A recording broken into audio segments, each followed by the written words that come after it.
Alors que dire de ce livre au départ?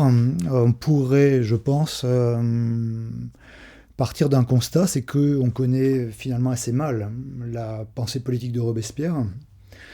Une pensée politique au sens large du terme, hein, qui ne concerne pas simplement que des stratégies ou des tactiques politiques ou des idées, mais une pensée politique qui intègre une pensée du social, une pensée républicaine, une pensée de la respublica.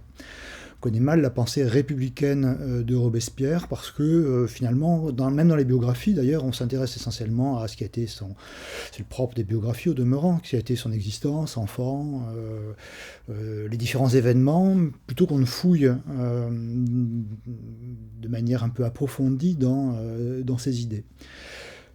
Or, Mathieu fait partie de ceux qui ont réussi à exhumer, commencer à exhumer une pensée républicaine.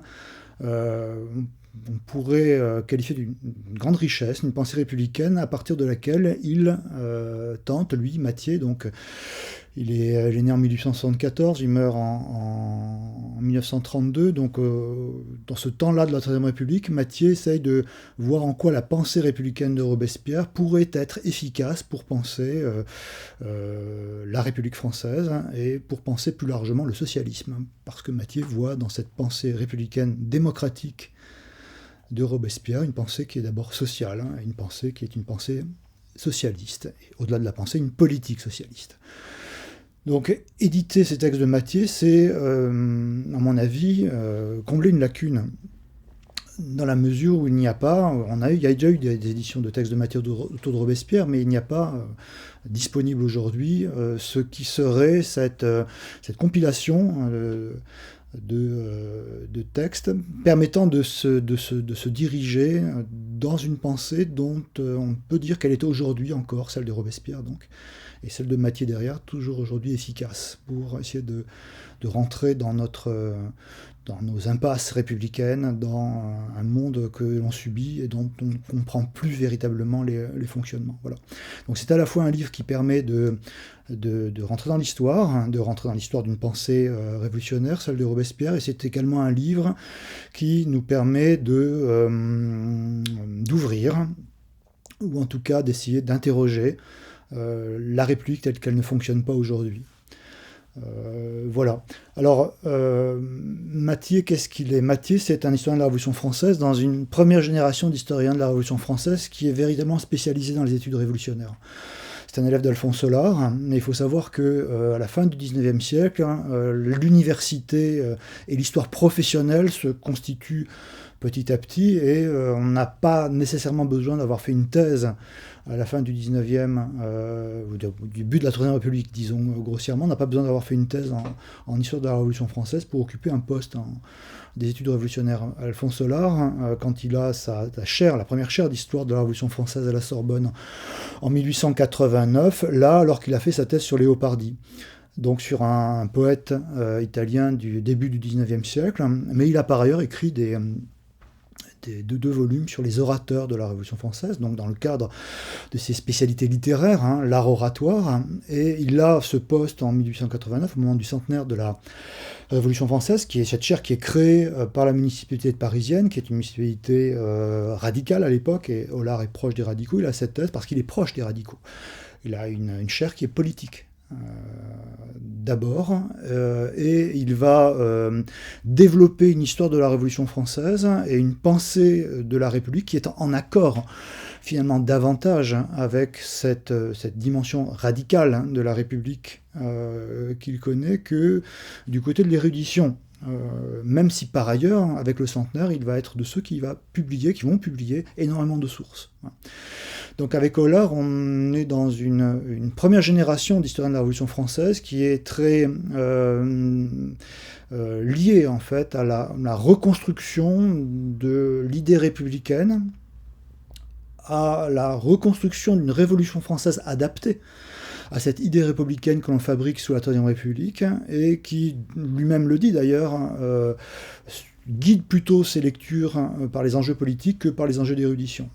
Il a même pu, d'ailleurs, des fois, sinon falsifier, du moins éluder des textes qui gênaient sa lecture de l'histoire.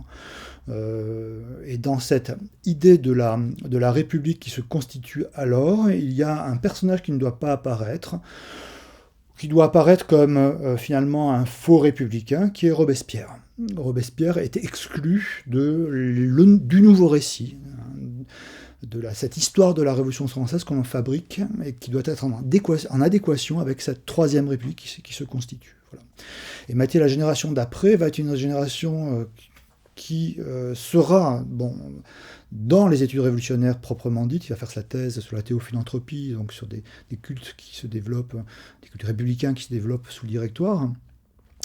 Et Mathieu va être aussi en rupture avec cette histoire qui est pour lui inféodée à un enjeu politique immédiat et qui finalement détourne les faits, ce qu'il appelle la vérité historique, la construction d'une vérité historique, pour la mettre au service d'une idéologie. Voilà.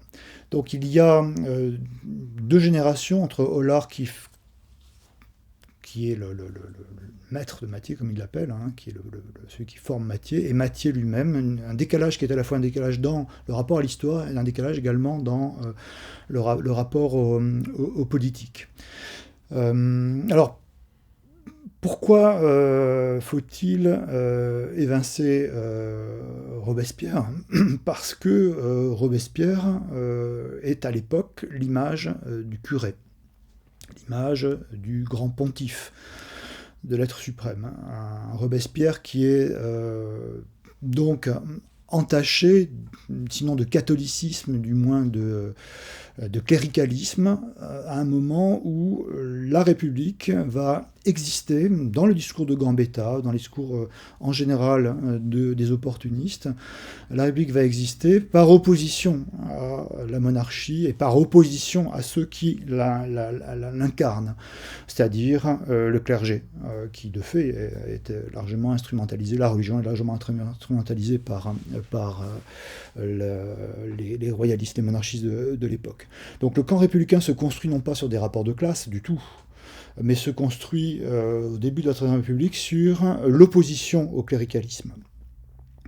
Et cette fabrication d'un Robespierre qui est un Robespierre curé, un Robespierre qui est un Robespierre suspect donc de cléricalisme, ne date pas de la Troisième République, mais a largement été entamée par Michelet, et va avoir, du fait de l'importance de Michelet dans la culture républicaine de la deuxième moitié du XIXe siècle, va avoir un rôle matriciel en quelque sorte dans la lecture et la conception que vont développer les républicains de gouvernement à partir des années 1870.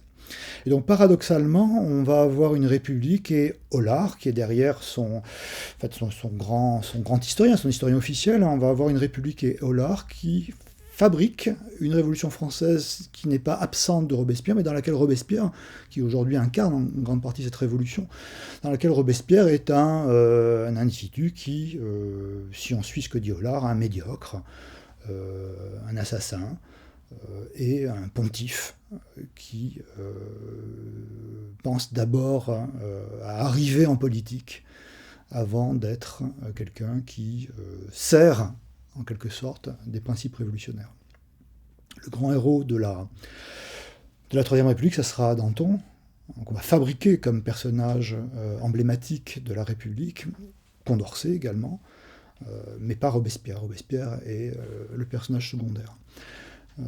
Voire un personnage repoussoir.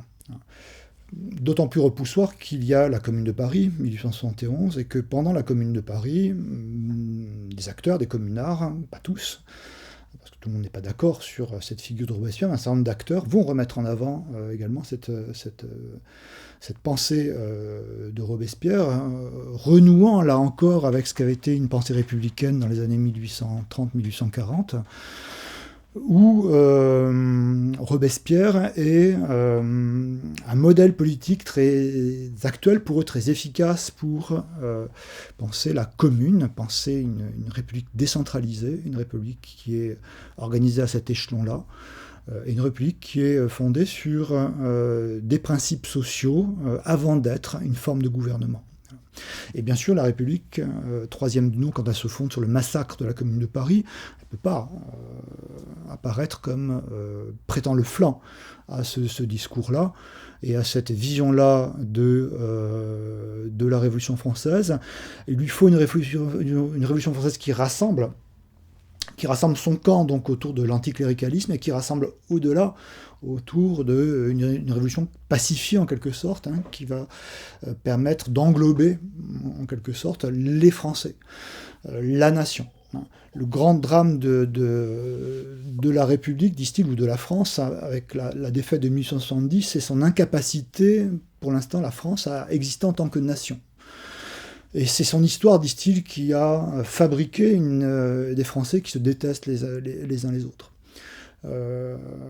C'est cette détestation, le fait qu'on rejoue la Révolution française pendant tout le XIXe siècle, hein, avec ceux qui sont pour, ceux qui sont contre, qui va empêcher le peuple français de faire corps en 1870 sur le plan militaire face à la menace prussienne et à l'Allemagne qui va gagner la guerre. Donc l'histoire est le grand responsable en quelque sorte.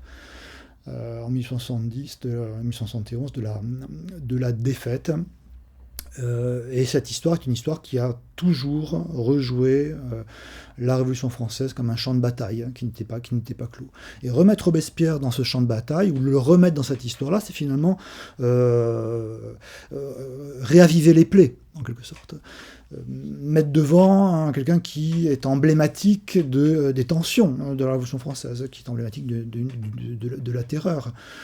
Donc il y a beaucoup de raisons pour lesquelles on pourrait mettre Robespierre à la marge, et on le met à la marge à ce moment-là.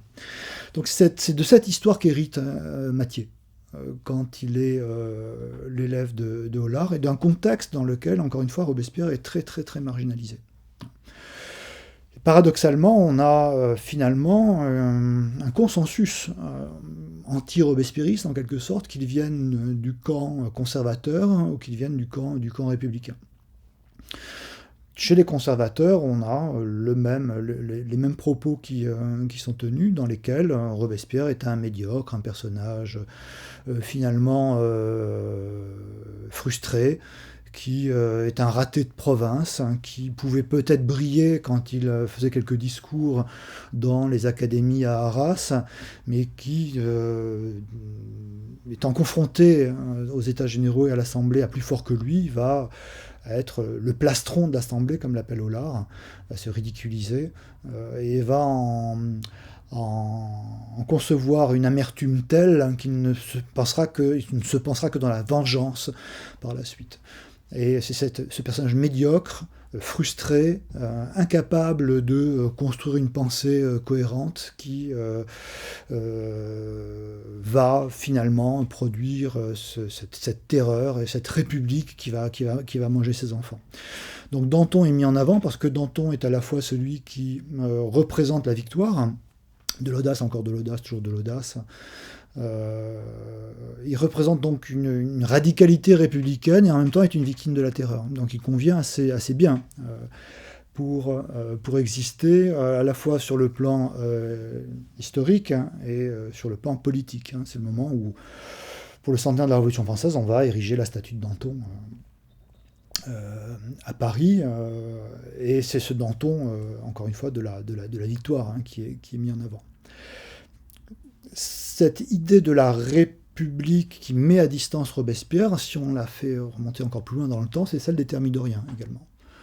Donc on a dans cette histoire de la Révolution française proposée par Hollart et proposée par la Troisième République, cette histoire officielle, on a finalement l'histoire thermidorienne de la Révolution française qui tente également à exclure Robespierre de la tradition républicaine. Tout simplement parce que le grand argument des Thermidoriens, quand ils renversent les robespierristes, c'est de dire que Robespierre voulait être roi. Robespierre faisait semblant d'être républicain, et en fait il briguait la monarchie. Il briguait la monarchie pour arriver au pouvoir, s'imposer face à la Convention, tyranniser la Convention. Et on pensait même qu'il allait peut-être épouser la fille du roi qui était enfermée au temple. Donc on soupçonne le fait qu'il avait la libérée juste avant le 9 Thermidor, juste avant qu'enfin on l'arrête. Donc on va même fabriquer des pièces à conviction, on va fabriquer un faux sceau avec une fleur de lys, dont on dira qu'on l'a retrouvé dans les papiers de Robespierre, ce qui prouvait qu'il envisageait déjà de se construire comme roi, comme faux républicain en fait, et comme roi. Et ce discours thermidorien, qui est un discours républicain, que l'on retrouve sous la Troisième République, est également porté par la contre-révolution au même moment, en 1795. Pas un période thermidorienne, comme il est porté par les contre-révolutionnaires ou les monarchistes, toujours sous la Troisième République. On a unité d'un même discours, républicain, opportuniste sous la Troisième, monarchiste sous la Troisième, ou contre-révolutionnaire et républicain thermidorien à la fin de la Révolution française, pendant les années 1795-96, un discours qui dit aussi que Robespierre était quelqu'un qui était un médiocre, tyran par incapacité de faire autre chose. Enfin bon, c'est exactement la même chose. Et c'est cette histoire qui est très massive, dont hérite Mathieu. Et Mathieu ne va pas d'emblée se dire, parce qu'il est très connu aujourd'hui comme étant l'historien qui est attaché au nom de Robespierre. Mathieu, c'est robespierriste, c'est lui qui fonde la Société des études robespierristes en 1907 et qui de fait incarne le personnage, incarne Robespierre. Il n'a jamais écrit de biographie de Robespierre en revanche, parce que c'est un choix. Est-ce qu'il voulait véritablement faire une biographie de Robespierre, ou a-t-il pensé que la vie de Robespierre elle-même n'était pas fondamentalement l'essentiel, mais c'était plutôt sa pensée politique qui était l'essentiel? Et ça, il l'a quand même livré, le livre, le nôtre, le rassemble. Mathieu incarne ce Robespierre, mais c'est pas d'abord ce qui l'intéresse, véritablement. C'est un historien, comme tous les historiens, il est poreux au monde qui l'entoure. Il est dans un débat qui touche à la question religieuse. Comme je l'ai dit tout à l'heure, la question religieuse est centrale pour comprendre l'évolution de la Troisième et la position de Robespierre dans cette reconstruction de la Révolution française qui opère à l'époque. Et la question religieuse, elle est évidemment politiquement centrale parce que au moment de l'affaire Dreyfus, les jésuitières, comme on les appelle, dans le camp radical, donc les collèges jésuites sont montrés du doigt pour avoir fabriqué finalement le discours anti-dreyfusard et contre-révolutionnaire qui n'est pas dominant, mais a non seulement pignon sur rue, mais a un fort impact sur la politique de l'époque. Et Mathieu va soutenir sa thèse au moment de la séparation de l'Église et de l'État, donc au moment de la loi 1905, où les tensions religieuses, la question du catholicisme est posée de manière centrale politiquement, et qu'il interroge lui sur le plan également, sur le plan historique. Donc c'est plutôt dans ce côté-là qu'il rentre dans la Révolution française, en étant un spécialiste de la Révolution française véritablement, pas comme Hollart, une pièce rapportée sur le plan de l'érudition, même si par ailleurs Hollart a fait des travaux tout à fait remarquables, et a proposé, je vous l'ai dit, un nombre de sources important. Mathieu est de ceux qui vont rentrer dans la Révolution française par une érudition très, très fine et rentrer du côté de Robespierre par la problématique de la religion. Ce qui paraît un peu étrange comme ça a priori, mais dont on voit bien la genèse quand on resitue, quand on contextualise ce qui se passe à l'époque. Et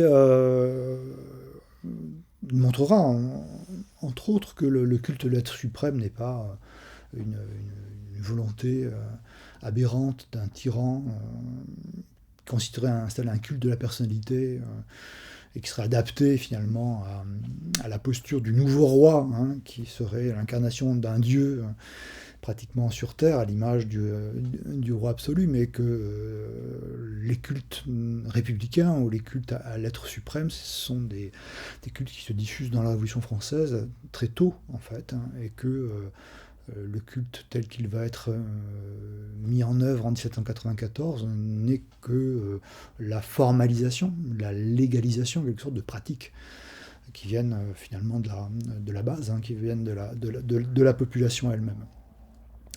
Et on ne sait pas très bien comment pourquoi exactement il va rompre avec Hollard. On sait qu'il a des tensions avec Hollard parce que Hollard lui demande de modifier son travail de thèse, modifier un de ses articles pour montrer que la République territoriale n'aurait pas été si hostile au catholicisme.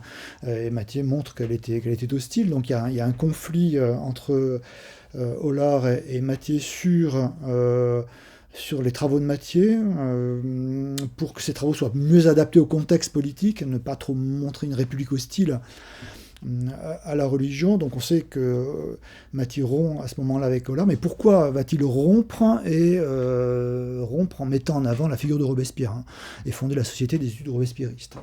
Parce que Hollard était anti-robespierriste.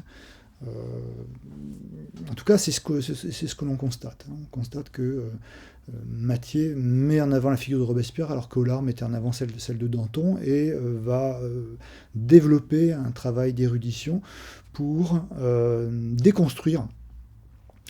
déconstruire totalement cette nouvelle doxa en fait, qui s'est fabriquée sous la Troisième et qui faisait de Danton le héros républicain. Donc le travail de Mathieu va consister, avec ses élèves, à prendre les sources, là encore, à exhumer les sources, et pas simplement à les publier, mais à aussi les traiter pour prouver dans la documentation que Danton est un personnage construit, que Danton est un corrompu, et qu'il ne peut pas apparaître comme la figure tutélaire de la République. Ou peut-être d'une république radicale, qui est une république d'une grande timidité, mais certainement pas comme un personnage central pour penser la Révolution française, la République pendant la Révolution française, ni un personnage utile pour penser la République au moment où Mathieu écrit, c'est-à-dire à partir des années 1907-1910. Parce que Mathieu a, en travaillant Robespierre, en essayant de comprendre ce qu'il raconte, a très vite, il comprend très vite le fait qu'il y a là, dans cette pensée politique, de la matière pour remettre en cause la République telle qu'il la voit se développer dans les années 1910.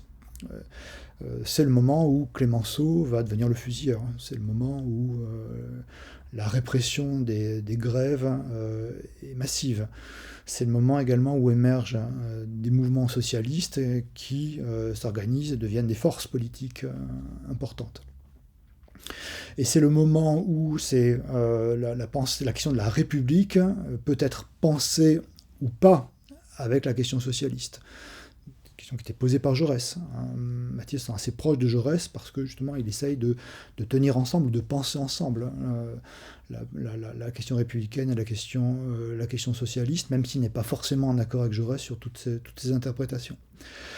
Jaurès est aussi un historien de la Révolution française. C'est quelqu'un qui est un politique, un philosophe, et qui est un historien de la Révolution française. Donc on voit bien qu'on est dans un moment où on interroge la Révolution française d'une autre manière. On essaye de regarder ce qu'elle proposait sur le plan politique, et pas simplement sur le plan historique, en l'ayant en quelque sorte dans le rétroviseur de la politique qui se fait à ce moment-là. Tout en étant pour Mathieu une histoire qui ne doit pas être au service, comme je le disais tout à l'heure, au service d'une ligne politique. Donc la difficulté, c'est de se dire, je suis historien, je vis dans mon siècle, je vis dans mon époque, je vis dans mon temps, mes problématiques viennent bien de mon époque, viennent bien de mon temps, j'interroge bien la République qui m'entoure, j'essaye de voir ses impasses en fait, et je suis aussi quelqu'un qui va travailler dans le XVIIIe siècle dans la Révolution française, et ce que je vais découvrir dans la Révolution française ne doit pas être inféodé à mon idéologie. Donc c'est la manière dont, à partir du passé, à partir du présent, j'interroge le passé et j'essaye de saisir dans le passé des moments d'histoire qui n'ont pas été vus, qui n'ont pas été conçus, qui n'ont pas été travaillés, qui ont été des fois même totalement effacés, parce que j'en ai besoin dans le moment où j'écris. Et je pense que donc pour Mathieu, travailler sur Robespierre dans les années à partir de 1907-1908 et jusqu'à la suite, c'est travailler sur une pensée républicaine efficace pour le temps présent, pour son temps présent. Et une pensée donc qui va lier ensemble ce qu'on a eu tendance à délier, c'est-à-dire la démocratie politique, ce qu'on a appelé les valeurs bourgeoises en fait, hein, l'illusion en fait, politique, et la révolution sociale. Hein. Donc une révolution qui est redistributive et qui pense les classes sociales, qui pense la lutte des classes et la redistribution des richesses également.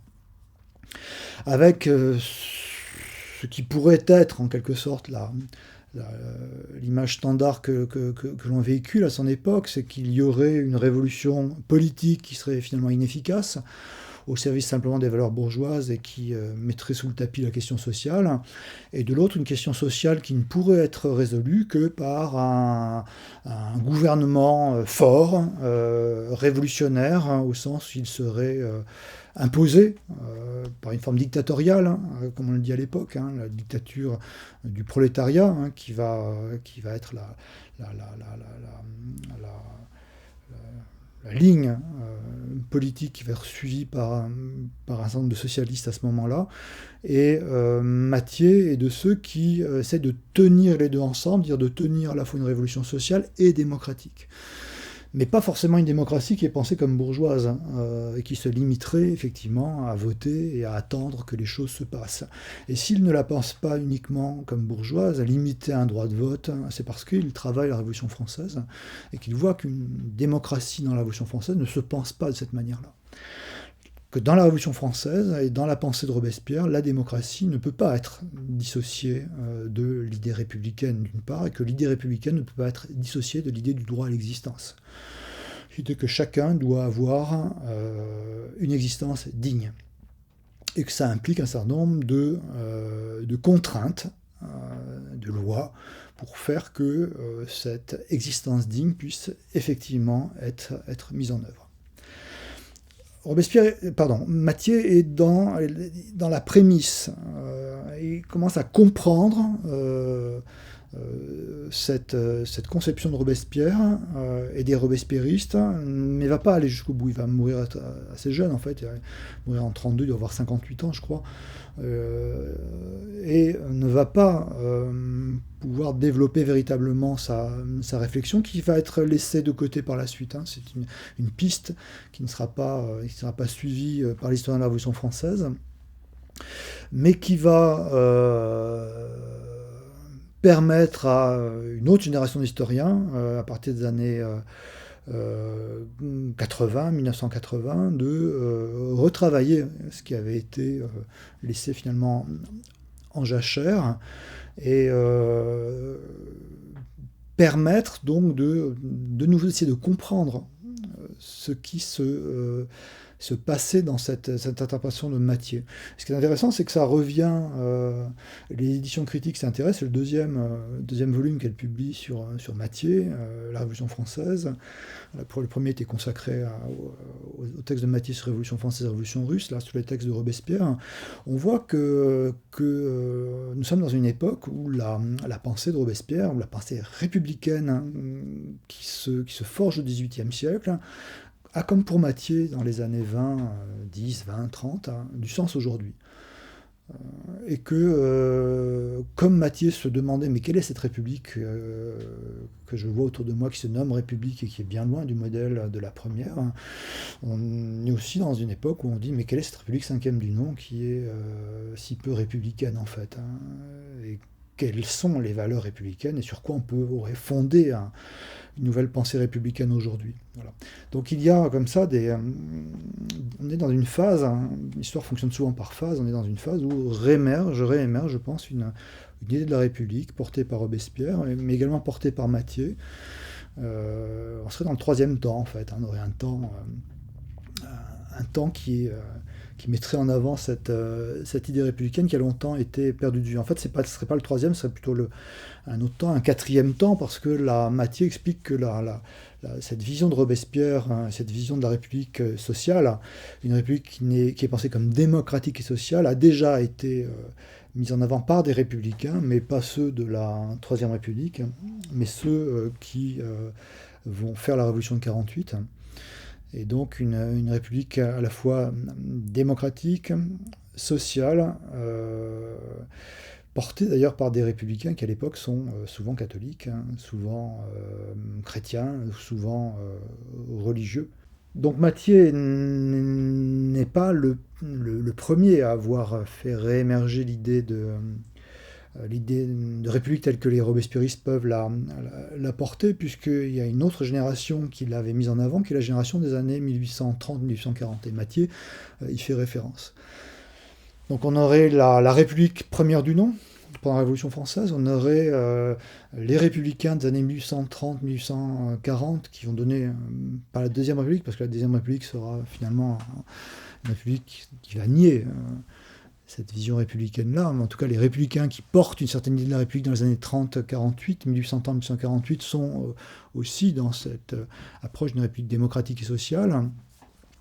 Et puis on aurait après la redécouverte par Mathieu. Mathieu dit bon, la commune essaye quelque chose et après tout ça disparaît complètement. Et nous serions dans un autre temps, vous voyez, de ces phases dans lesquelles on voit réémerger des interrogations et des questions sur cette matière historique. Alors cette matière historique, en quoi consiste-t-elle? Et Mathieu, comment arrive-t-il à la mettre en avant? Alors Mathieu développe peu ce que nous, maintenant, dans notre génération d'historiens, valorisons comme modèle, en quelque sorte, qui est la problématique du droit naturel, la problématique de la déclaration des droits de l'homme et du citoyen. Mathieu ne développe pas beaucoup sur cette dimension-là. Mais on voit les implications. C'est-à-dire que il comprend très tôt, en fait, qu'il n'y a pas d'abord une révolution de la liberté qui serait celle de la déclaration des droits, et puis après une révolution de l'égalité qui serait quelque chose qui dépasserait en fait la déclaration des droits. Il comprend assez tôt que tout ça est un même ensemble. Il comprend également tôt l'idée que Robespierre est à la fois quelqu'un qui parle de politique, au sens où il parle de stratégie politique, mais qui parle également d'économie dans son discours politique. Il y a une tradition interprétative selon laquelle Robespierre n'aurait pas de pensée économique, ou très peu de pensée économique. On retrouve chez Georges Lefebvre, après Mathieu. On retrouve chez Albert Soboul, après Mathieu. Tout simplement parce que Robespierre ne parle que de politique. Effectivement, il parle peu du cours de l'assignat, il parle peu de production, il rentre peu dans le langage que l'on a appris à identifier comme le langage de l'économie. Et Mathieu a l'intuition que dans le discours politique de Robespierre, dans le discours qui porte sur la République chez Robespierre, dans le discours qui porte sur la responsabilité des élus chez Robespierre, il y a du discours qui est aussi un discours économique. En d'autres termes, ce que nous, on a essayé de montrer, de mettre bien plus en avant, que l'économie politique, elle est ordonnée autour de la question politique. Alors qu'on a pris l'habitude d'une économie qui est finalement hégémonique dans la pensée et qui détermine le politique. En fait, au XVIIIe siècle, on est dans une économie politique où le politique détermine l'économique. Et Mathieu a cette compréhension-là. À cette compréhension-là, même si, encore une fois, c'est un discours qui défriche une compréhension qu'il met petit à petit en œuvre. Donc l'idée qu'il y aurait un déterminisme économique, quelque chose qui est possible de critiquer à partir du travail de Mathieu. Alors pourquoi le politique détermine l'économique parce que le côté gauche, pendant la Révolution française, et Robespierre en particulier, qui l'incarne, mais il n'est pas le seul, il est le plus connu, mais il y a bien sûr dans ce côté gauche, on appelle la montagne également, il y a le même discours qui est porté. Il y a l'idée qu'on ne peut pas faire société, on ne peut pas faire république, si une partie des membres de cette société n'a pas accès à la liberté. Et avoir accès à la liberté, c'est avoir la possibilité de vivre dignement, et pas simplement d'être protégé par des lois décidées par d'autres. La dignité de l'existence, et Robespierre emploie le terme, elle passe par un droit à l'existence politique, comme elle passe par un droit à l'existence matérielle. Et les deux sont pensés ensemble. Droit à l'existence matérielle et droit à l'existence politique sont pensés ensemble. Ils sont pensés ensemble dans une idée de la République très importante, qui est qu'il y a République dès l'instant où donc le plus faible a une existence possible dans la communauté, et où le plus faible des hommes, et des femmes également, a la possibilité de prendre part à la décision. Ne pas être soumis aux lois, mais être de ceux qui sont acteurs des lois auxquelles on se soumet. C'est pas nouveau, c'est une tradition républicaine très ancienne, mais qui a pu être limitée à un certain nombre de personnes. La République romaine exclut les esclaves, exclut les femmes, exclut des acteurs, où finalement la République est pensée dans une aristocratie. Et au XVIIIe siècle, avec le courant du droit naturel, avec la réflexion qui se développe autour de cette pensée des droits de l'homme, il y a l'idée que la République n'a de sens et ne peut se développer que dans le cadre d'un rapport égal à la liberté. Tout le monde doit avoir un droit égal à la liberté. Et pour une partie très minoritaire, mais pour une partie des révolutionnaires, ce droit égal à la liberté concerne tout le monde. Ne concerne pas que les hommes, concerne également les femmes, mais les rapports de force font que les choses ne se font pas, mais la question est posée. C'est la première fois que la question politique du droit politique des femmes est posée dans un moment historique face à une assemblée souveraine, et elle est plus principalement posée et rentre en débat véritablement en 93 devant l'Assemblée.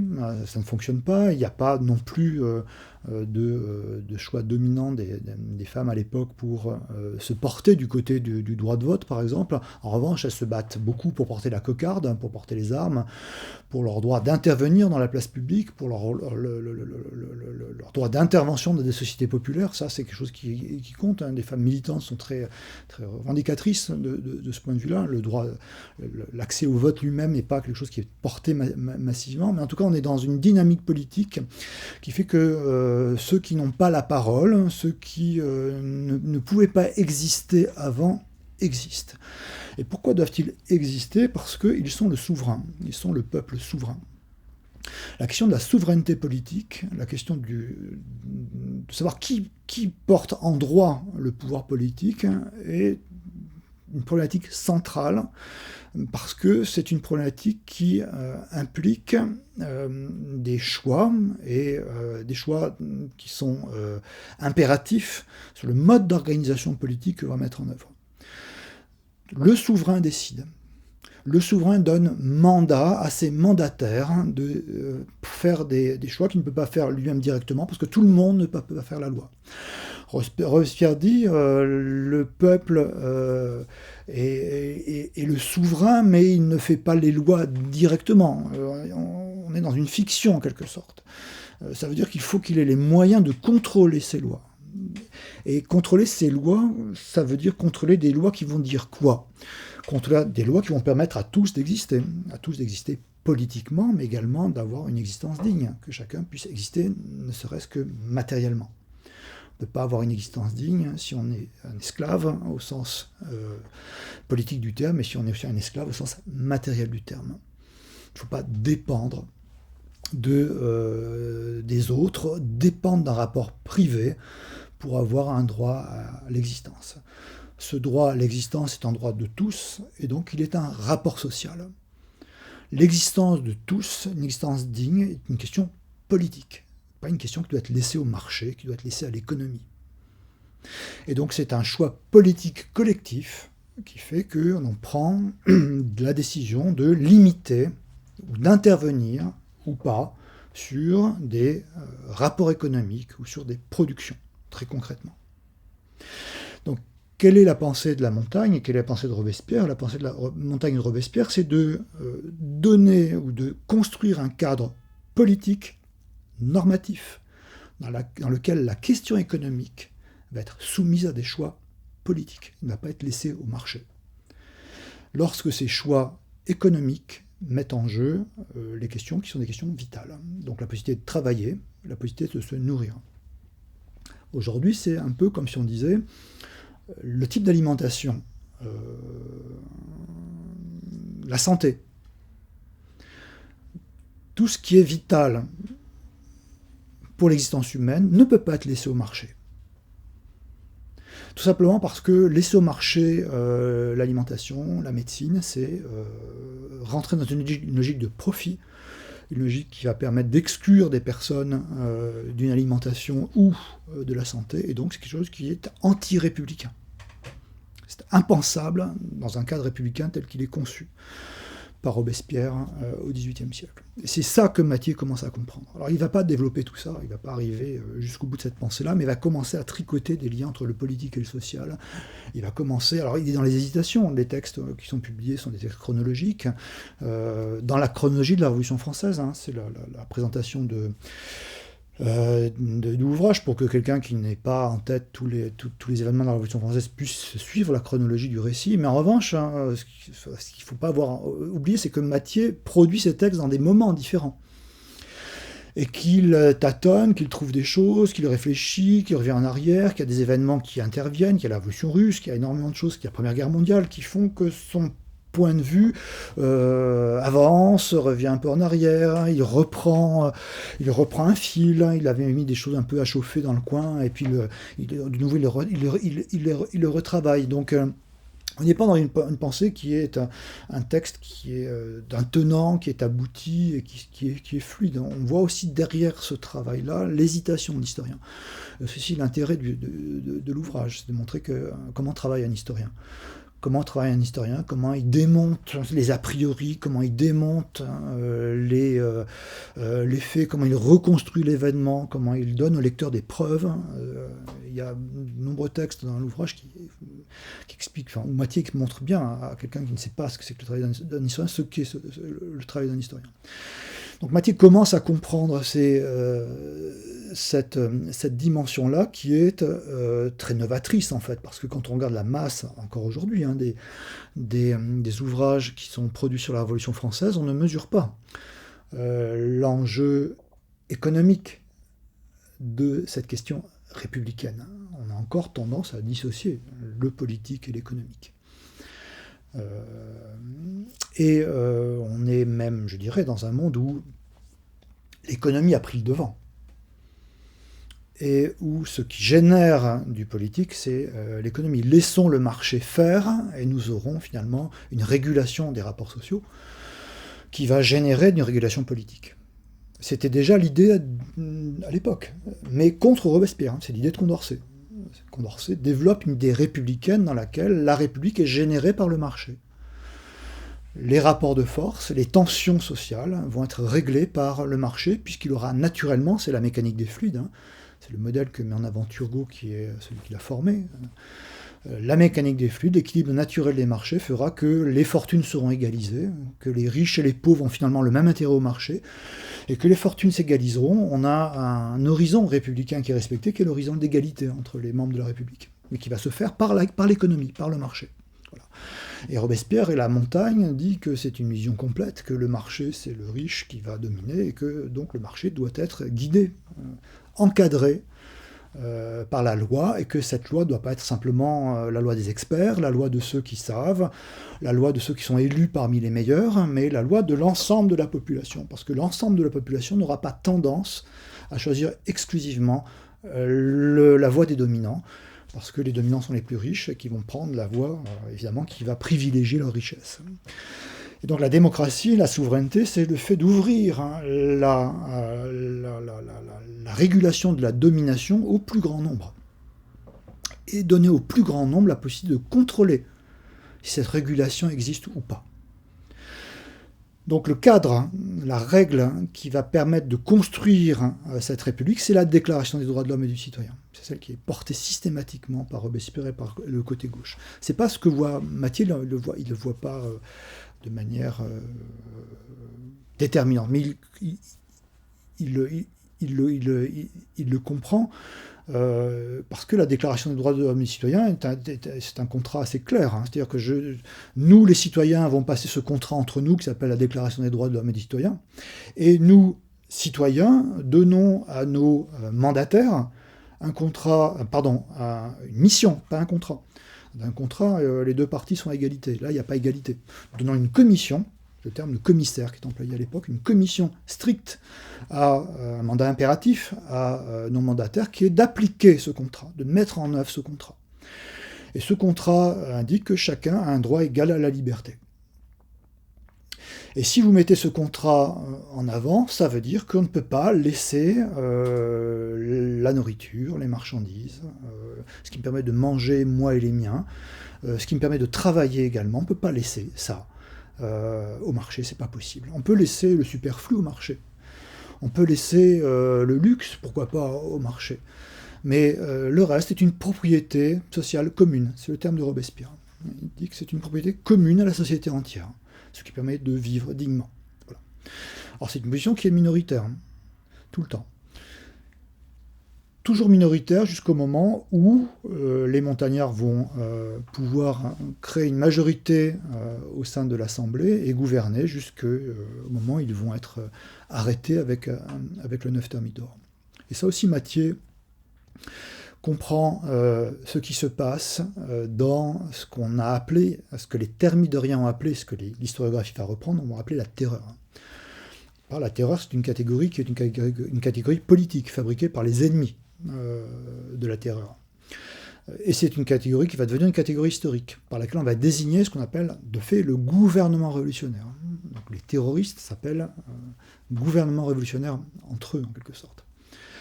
Et le gouvernement révolutionnaire, c'est le gouvernement qui va organiser la République dans un moment où on ne peut pas être dans un cadre habituel, c'est-à-dire où on ne peut pas refaire des élections parce qu'une partie de la France est occupée, parce qu'on est en pleine guerre, et on ne peut pas dissoudre la Convention qui a établi une constitution pour la mettre en œuvre. Voilà.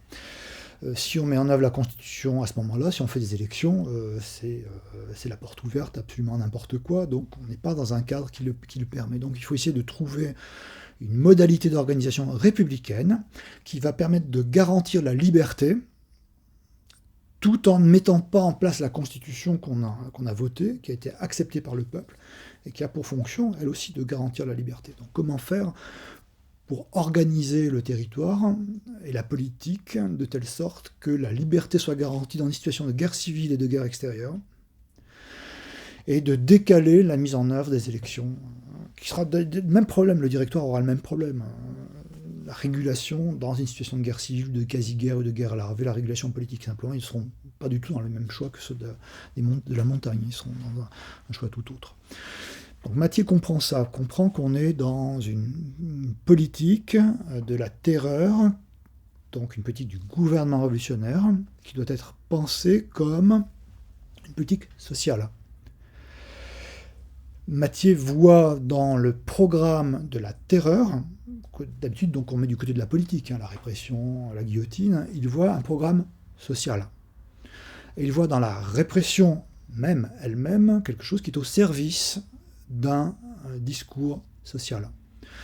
Donc les lois de Ventose qui sont proposées par Saint-Just, enfin qui sont proposées par le comité de salut public, qui sont présentées par Saint-Just au début du printemps 94, qui consistent à redistribuer les propriétés des suspects aux plus pauvres, est quelque chose que Mathieu commence à inscrire dans un programme beaucoup plus large, un programme économique qui vise à une redistribution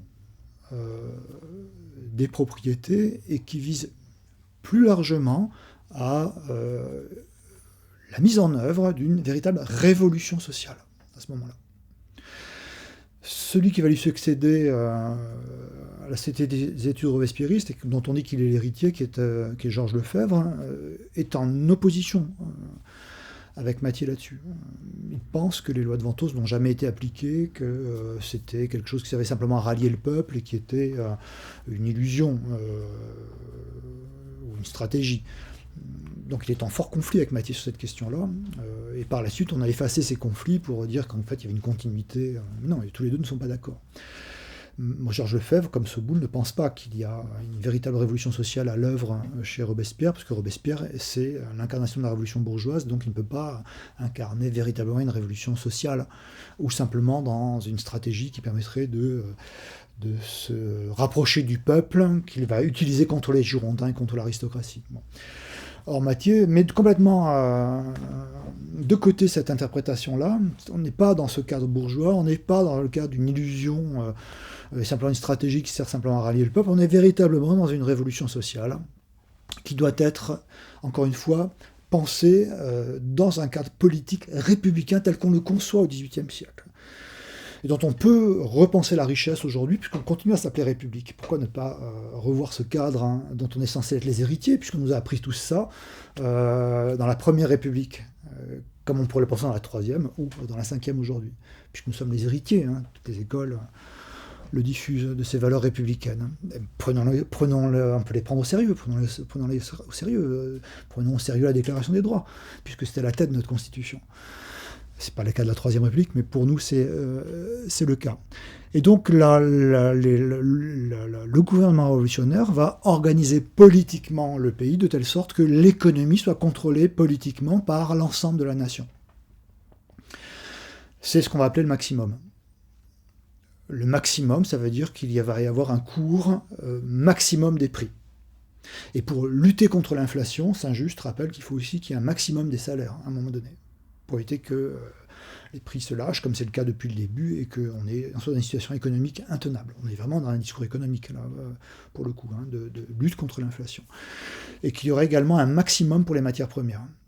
Donc l'idée, c'est que les artisans doivent pouvoir accéder aux matières premières, doivent pouvoir travailler, et la population doit pouvoir s'alimenter. Discours économique. Discours économique qui est contrôlé par qui, en tout cas qui est mis en œuvre par qui. Si on suit ce que j'ai dit auparavant, ça doit être mis en œuvre par l'ensemble de la population. La loi du 14 Frimaire en 2, donc de 4 décembre 1993, donne aux communes, localement, la possibilité, pas la possibilité, attribue aux communes l'exécution, le pouvoir exécutif des lois révolutionnaires. Donc le pouvoir exécutif des lois révolutionnaires, l'application au sens du pouvoir exécutif n'est pas donnée aux ministres, ni aux départements, mais donnée aux communes, localement. Le pouvoir exécutif du maximum, du contrôle de l'économie est donné localement, entièrement aux communes. À ce moment-là, Mathieu comprend que la logique de cette révolution est une logique décentralisatrice. Une logique qui donne le pouvoir aux communes. C'est-à-dire l'échelon le plus proche de la population. Pour ce qui est des choix économiques, de l'arbitrage économique. Non seulement ce n'est pas le marché qui décide, mais ce n'est pas centralisé. Comme exécution, c'est décentralisé. L'exécution est décentralisée. Et c'est extrêmement important. Parce que derrière cette idée-là, il y a l'idée que le modèle communal est un modèle qui est efficace, efficient sur le plan républicain. Et on retrouve l'intérêt qu'a Mathieu pour la Commune de Paris, en 1871, qui redécouvre également cette manière de penser le politique qui a une efficacité économique. Le modèle communal, c'est aussi le modèle qui existe au Moyen-Âge, le modèle des communes libres, des communes libres qui, au Moyen-Âge, s'organisent au XIIe, XIIIe siècle autour également d'activités économiques, qui sont celles des métiers jurés, où le politique, la décision politique, elle est prise aussi sur le lieu du travail, et que le lieu de travail est un lieu politique. Donc, que nous apprennent Robespierre et Mathieu, ils nous apprennent que le lieu essentiel du politique, le lieu de la République, n'est pas seulement, ou même pas essentiellement, celui de la décision politique qui se fait à une échelle nationale, que le lieu de la République, il est local, il est sur le lieu de travail, il est dans le quotidien des pratiques populaires. Et que la République se construit non pas parce qu'on l'a proclamée, la République ne se construit pas parce qu'on a décidé qu'elle l'était, elle se construit parce que la population la porte par des pratiques. Et que ces pratiques concernent en particulier, et essentiellement même, ce qui est leur activité la plus quotidienne, c'est-à-dire travailler. Travailler dans quel cadre ? Travailler dans un cadre où je vais pouvoir accéder à la subsistance, accéder à l'existence d'une certaine dignité, avec un certain nombre de règles qui s'imposent à la République si elle se dit République. Et qui, si elle ne s'impose pas en tant que règle, ou si on lutte contre elle, ça veut dire qu'on n'est pas dans une République, en fait. On est dans une illusion républicaine. C'est à peu près ce que va dire Babeuf par la suite. Mathieu est aussi celui qui va comprendre que Babeuf et Robespierre sont finalement dans le même discours, le même propos. Alors pourtant, on est, le moment où Mathieu parle, on est dans l'opposition. On aurait d'un côté le communisme à l'état utopique qui serait du côté de Babeuf, et on aurait la révolution bourgeoise inaboutie de Robespierre. Et on a beaucoup pendant le XXe siècle travaillé sur Babeuf, mais beaucoup dans une perspective qui est une perspective communiste, au sens où les historiens vont chercher des embryons de communisme chez Babeuf, donc vont transporter leurs questions du XXe siècle sur le XVIIIe siècle pour chercher des utopies ou des embryons de partis révolutionnaires, voire de partis communistes. Chez Babeuf, et Mathieu ne travaille pas de cette manière-là, et on le voit aussi dans le recueil, parce qu'il y a des textes importants qui sont consacrés à ce lien entre la République sociale de Robespierre et la République sociale de Babeuf. En quoi le communisme de Babeuf est-il républicain ? C'est une question qu'on ne posait pas. On parlait du communisme de Babeuf, mais on oubliait de rappeler que le cadre dans lequel Babeuf pense son communisme est un cadre républicain, et dont Babeuf dit qu'il est très proche en fait de celui de Robespierre. Et Mathieu est de ceux aussi qui vont travailler sur les textes de Babeuf, en particulier sur le Tribun du Peuple, donc son journal, en ne focalisant pas sur ce qu'on appelle le manifeste des plébéiens, donc le texte inabouti d'ailleurs, dans lequel il développe ce qu'on a appelé son communisme, mais va essayer de recontextualiser la pensée de Babeuf, cette pensée communiste, cette pensée socialiste dans la République, et où Babeuf dit qu'il est proche de Robespierre, qu'il est dans la continuité de ce discours. Voilà.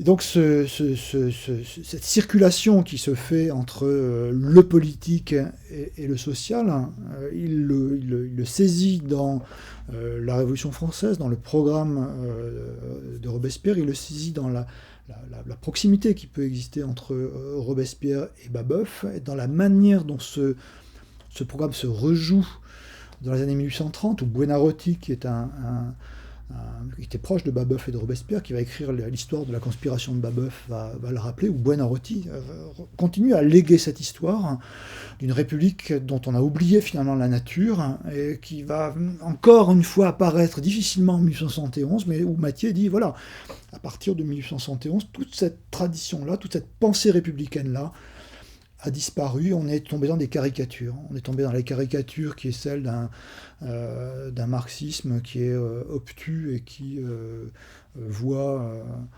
uniquement la révolution bourgeoise, et de l'autre côté des républicains, des radicaux qui sont enfermés dans une révolution seulement politique.